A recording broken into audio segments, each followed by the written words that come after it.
ជំរាបសួរពុកម៉ែបងប្អូនទាំងអស់គ្នានាងខ្ញុំមានមុខម្ហូបមួយមុខថ្ងៃនេះចាមាន់រំលីងអំបិលម្ទេសចាផ្នែកគ្រឿងផ្សំមានដូចជាចាខ្ទឹមសខ្ទឹមក្រហមម្ទេសចាប្រេងឆាប្រេងខ្យងទឹកត្រី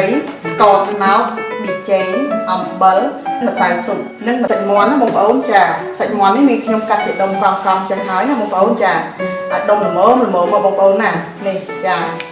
អញ្ចឹងយើងត្រូវយកសាច់យើងហ្នឹងណាបងប្អូនយកសាច់មាន់យើងហ្នឹងមកប្រឡាក់សិនយើងយកមកប្រឡាក់ម្សៅស៊ុបតិចសិនដើម្បីឲ្យវាចូលជាតិណាបងប្អូន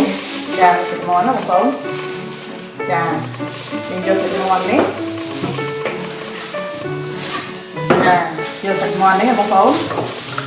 ចាយើងយកសាច់មាន់នេះមកប្រឡាក់ម្សៅស៊ុបតិចសិន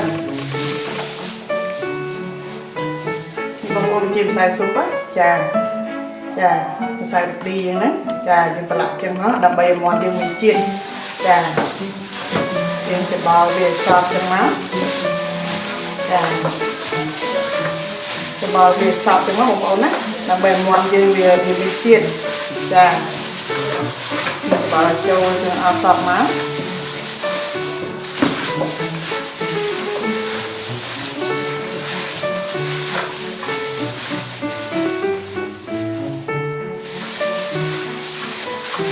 ប្អូននេះប្រឡាក់ជាមួយម្សៅស៊ុបមាន់យើងហ្នឹងបងប្អូនចាឥឡូវយើងប្រឡាក់ផ្អាប់ទុកចិត្តពីសិនមកចាបន្ទាប់មកចាបងប្អូនឥឡូវយើងដាក់ខ្ទះទៅបន្ទាប់មកយើងដាក់ប្រេងឆាបងប្អូនចាប្រេងឆានេះដើម្បីបំពងមាន់ចាបងប្អូនដាក់ប្រេងឆាក្តៅសិនមកចា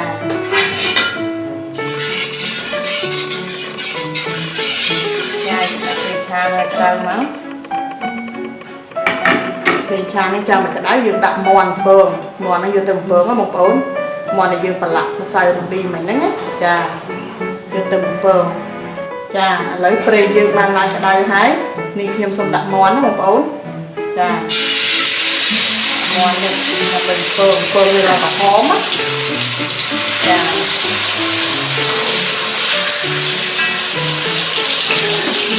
បងប្អូន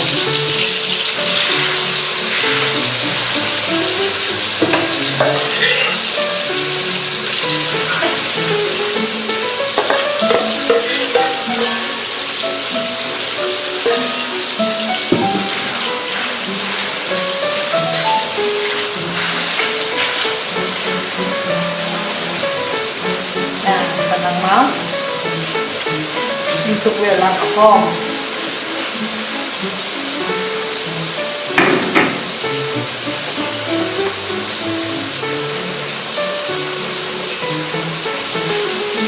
ចាឥឡូវកុំឲ្យខាប់ពេលនេះខ្ញុំសូមមកបុកម្ទេសនិងខ្ទឹមសបងប្អូនចាបុកម្ទេសខ្ទឹមសចានេះខ្ទឹមសបងប្អូននេះដាក់ខ្ទឹមសមក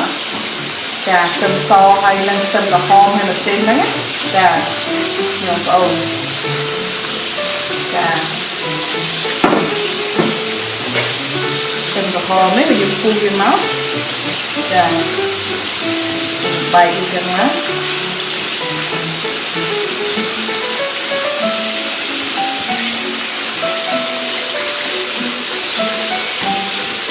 ចា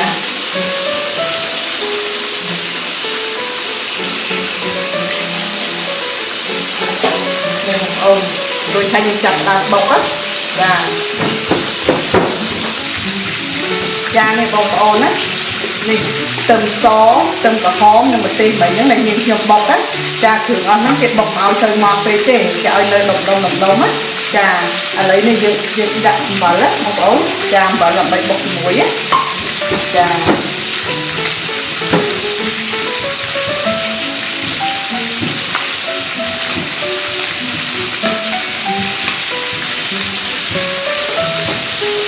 ចានេះបងប្អូនគ្រឿងហ្នឹងគេអត់ត្រូវការបុកម៉ត់ទេបងប្អូនណាចានៅដុំប៉ុណ្ណឹងមកបងប្អូនណា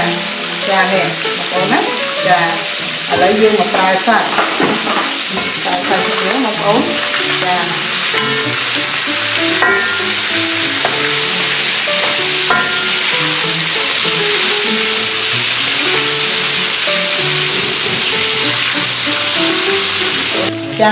បងប្អូនឥឡូវមាន់យើងបានឡើងក្រហមហើយណាបងប្អូនចាអញ្ចឹងមាន់យើងក្រហមប៉ុណ្ណឹងបានហើយនេះខ្ញុំសូមត្រង់ចាត្រង់ទុកម្ដាយទៅចាត្រង់ទុកម្ដាយណាបងប្អូន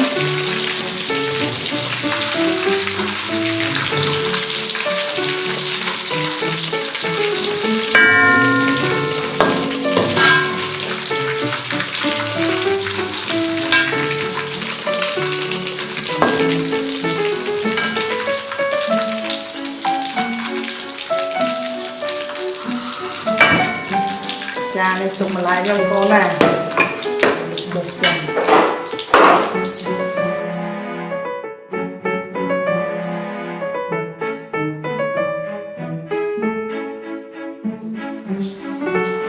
ចាឥឡូវយើងដាក់ផ្ទះមកបងប្អូនចាដាក់ផ្ទះហើយឥឡូវយើងត្រូវការដាក់ប្រេងឆាបងប្អូនណាចានៅប្រេងឆាចា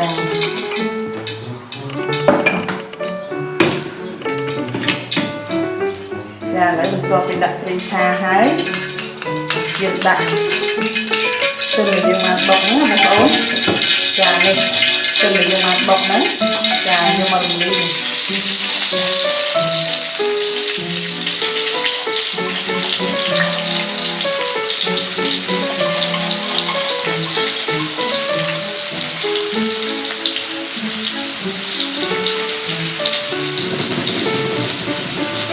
ចាមកចានេះបងប្អូនណាចានេះចារំលាយឲ្យឈ្ងុយតិចមក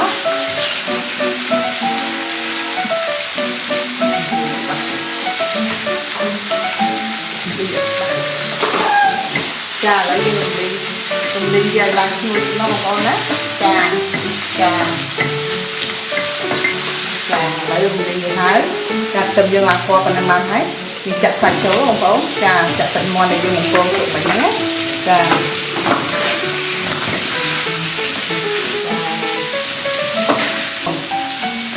តោះមកនេះខ្ញុំសូមដាក់គ្រឿងចានេះគឺជាស្ករត្នោតណាបងប្អូនចាស្ករត្នោតយើងដាក់ស្ករត្នោតលាយវាមក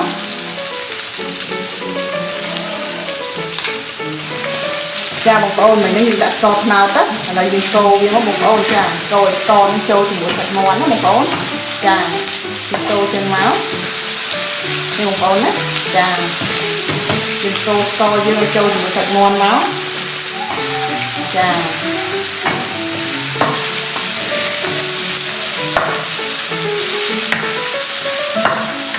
រួចហើយយើងដាក់បងប្អូនចាយើងចាប់ផ្ដើមផ្សំគ្រឿងទៀតនេះគឺជាប្រេងខ្យង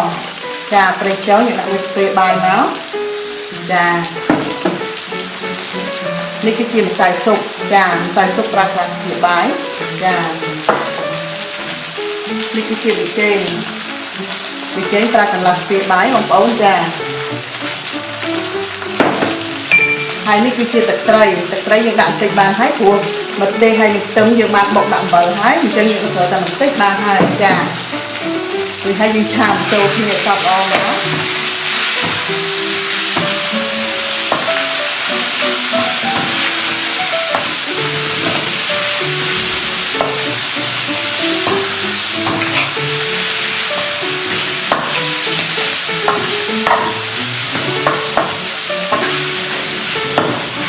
ចានេះគឺជាមាន់រំលីងអំបិលម្ទេសហើយរួចរាល់ហើយណាបងប្អូនណាចានេះខ្ញុំសូមអរគុណច្រើនចា